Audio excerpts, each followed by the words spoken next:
시가총액의 알트코인들이 어떤 지지와 저항을 라인을 갖고 있는지 한번 살펴볼까요? 자, 그래서 이제 차트를 이렇게 보게 되면은 요런 빗각이 하나 또 나와 주었죠. 요런 언덕이 하나 나와 주고 나서 이걸 돌파할 때 굉장히 큰 힘이 붙는 거죠. 지금 여러분들이 꼭 많은 차트들을 이렇게 빗각을 그어 놓으셔야 되는 게 뭐냐면은 이 리플과 매우 유사한 형태로 지금 빗각이 그려지는 국코인들이 굉장히 많습니다. 굉장히 많기 때문에 이제 그런 코인들 같은 경우는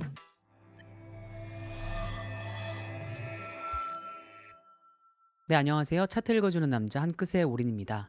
자, 오늘은 어떤 내용으로 한번 이야기해 볼까요? 먼저 차트를 읽을 때 좀 고민하시는 분들이 있을 것 같아서 쉽게 개념적인 부분들에 대한 이해를 좀 가져가 보려고 해요. 지지, 저항선 이런 단어들이 있는데 지지선과 저항선이라는 건 구체적으로 어떤 거를 얘기하는 건가요? 일단 지지 저항선은 쉽게 말하면은 빗각이라고들 이야기를 많이 하시죠. 아마 들어보신 분들은 많으실 겁니다. 자, 지난번 영상에서도 제가 말씀드렸듯이 주요한 어떤 지점들 지금 차트로 보시게 되면은 이런 비트코인입니다. 비트코인 일봉이고요. 2017년, 18년 고점, 그리고 21년 고점 이런 라인들을 연결한 빗각입니다. 자, 이제 이런 라인들이 어떻게 보면 지금 상단에 위치해 있죠. 상단에 위치해 있기 때문에 아래에서 올라갈 때는 저항 구간이 되는 거고요. 반대로 밑으로 잡게 되면은 이게 지지 라인으로 여기서 가격이 떨어지기가 쉽지가 않다. 대신에 제가 지난 영상에서 말씀드렸듯이 이더리움 같은 경우에는 이 라인을 버티려고 하다가 밑으로 이탈했기 때문에 크게 하락한 것일 뿐이다 라고 말씀을 드리겠습니다. 물론 이제 그때 어떤 뉴스가 붙느냐에 따라서 그 하락의 폭 혹은 상승의 폭이 굉장히 더 커질 수도 있다는 점들 참고하시면 좋을 것 같고요. 그리고 아마 여러분들이 가지고 있는 혹은 이제 알트코인들 같은 경우에도 이런 주요한 빗각들이 분명히 존재를 합니다. 특히 이제 불장을 몇 번 겪었던 코인들 같은 경우에는 국코인이라고 우리가 흔히 이야기를 하죠. 그런 국코인들 같은 경우에는 이런 고유의 빗각들이 존재를 합니다. 뭐 예를 들어 솔라나라, 이더리움이랑 둘 다 빗각이 존재하지만 빗각의 어떤 기울기나 모습 이런 것들은 조금씩 차이가 있는데요. 각 코인들마다 빗각을 잘 찾아내는 것들이 굉장히 주요하다고 볼 수 있고 실제로 그 빗각에 따라서 코인의 무빙이 일어나게 됩니다. 그런 점들을 여러분들이 꼭 참고하시면 좋을 것 같아요. 그럼 작가님 오늘 저희 아무래도 알트코인들 중에 이더리움이나 테더 이런 상위 시가총액의 알트코인들이 어떤 지지와 저항을 라인을 갖고 있는지 한번 살펴볼까요? 네, 지금 보시는 차트는 XRP, 여러분들이 아시는 리플 차트입니다. 자, 리플 최근에 이제 많이 올라갔죠. 올라간 이유도 제가 설명을 한번 드려보도록 할게요. 자, 리플 같은 경우에는 2018년 1월 달에 고점을 발현을 시켰죠. 이때 당시에. 그 다음에 나왔던 3차 반감기 사이클 때는 2021년도에 고점이 연결이 됐습니다. 자, 이렇게 하면은 제가 지난번에도 말씀드렸던 것처럼 어떤 상징성이 같은 두 구간을 빗각으로 이으셔야 됩니다. 불장은 불장 고점끼리, 그리고 하락장의 저점은 하락장의 저점들끼리, 이런 식으로 여러분들이 빗각을 그리셔야 되는데 지금 리플 같은 경우에는 당연히 이렇게 되겠죠. 만약에 그런 개념을 잘 모른다라고 하면은 뭐 이런 식으로 지금 아마 그리고 계실 겁니다. 가로로.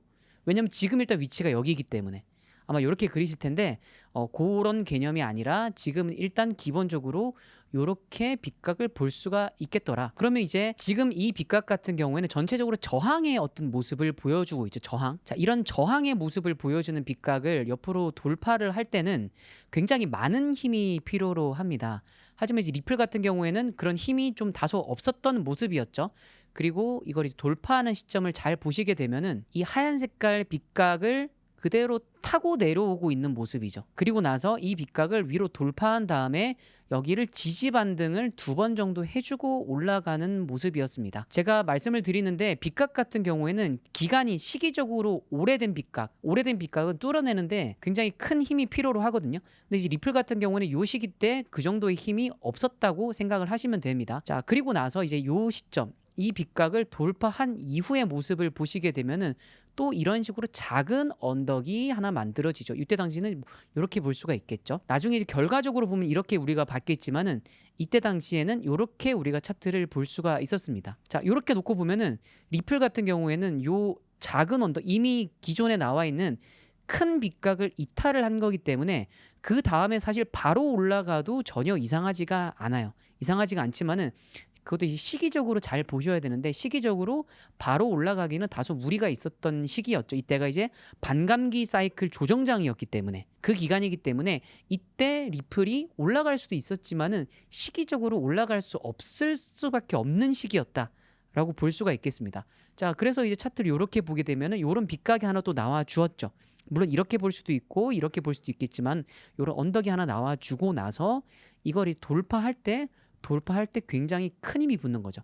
이 시기가 잘 보시면은 2024년 11월 9일입니다. 이미 비트코인 입장에서는 저점을 잡아주고 상승으로 전환된다는 신호가 좀 나왔던 시기였죠. 그러다 보니까 그게 아마 9월 달 정도 됐었거든요. 그래서 저 같은 경우에도 사실은 리플을 요런 데서 계속 모아서 한 600원대 이럴 때 계속 모아왔고, 차트를 보면 리플은 이렇게 선 두 개만 그으면은 어느 정도 예상이 좀 가능을 했었죠. 쉽게 말하면 시기가 좀 풀렸기 때문에 가격적 상승을 이때라도 하게 된 거고, 이 지금 주요한 빗각을 뚫어낸 시점, 아까 제가 말씀드렸던 요 큰 관점의 대빗각 있죠, 이걸 뚫어냈기 때문에 엄청난 상승이 나올 수가 있었습니다. 그래서 이런 이제 주요 빗각들만 잘 찾아내시면은 사실 차트를 보는데 크게 어려움은 없고요. 지금 여러분들이 꼭 많은 차트들을 이렇게 빗각을 그어 놓으셔야 되는 게 뭐냐면은, 이 리플과 매우 유사한 형태로 지금 빗각이 그려지는 국코인들이 굉장히 많습니다. 굉장히 많기 때문에 이제 그런 코인들 같은 경우에는 지금 제가 알기로도 이런 작은 언덕을 지금 그리고 있는 코인들이 있어요. 거의 돌파 직전에 있는 코인들이 있거든요.